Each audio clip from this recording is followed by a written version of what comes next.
How do you believe the culture of the fire service is different across different departments, states, and countries?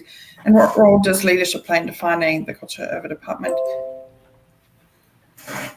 Thanks, Debbie. So I guess the short answer is my understanding is that the culture is actually quite similar across countries and departments. But then within different departments, it can actually be different in terms of what team you're a part of. And I guess another way to put that, and we've kind of heard a bit of that in the chat this morning, is there can be as many cultures as there are teams within an organisation, and the culture of your team largely depends on the manager, really.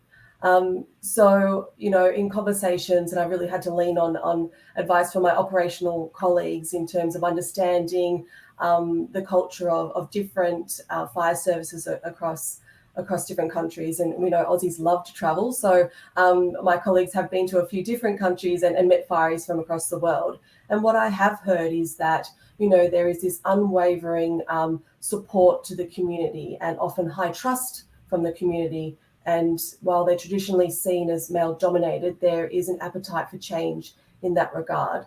And there's obviously this, you know, command and control paradigm and a rank-based structure in which we operate.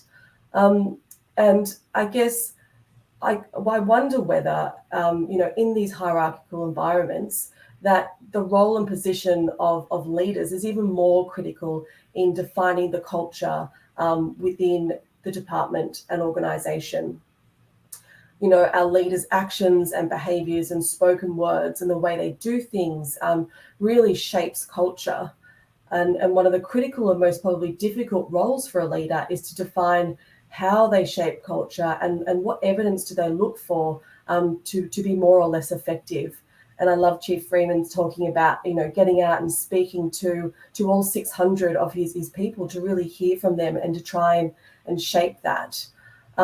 We have around 7,000 paid firefighters in Fire and Rescue New South Wales, across the state of New South Wales.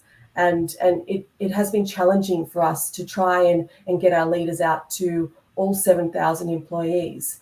But what we've tried to do is really focus on the 1,000 people managers that we have and try and really set the tone from the top.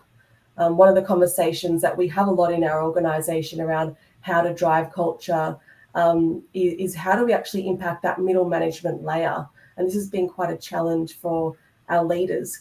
It can be difficult to kind of pinpoint the specific role and what will be most impactful for our most senior leaders to impact a few levels down in our organisation. And what we've really found is that when we focus on the engagement of the middle management layer, the most important thing is to focus on their boss. And if their boss is actually setting the tone right, then that will impact that local team. And if we keep kind of cascading up, we need to really focus at how we have a really good cascade of setting the tone, having the right behaviours, speaking the right language throughout the organisation. So really, I think that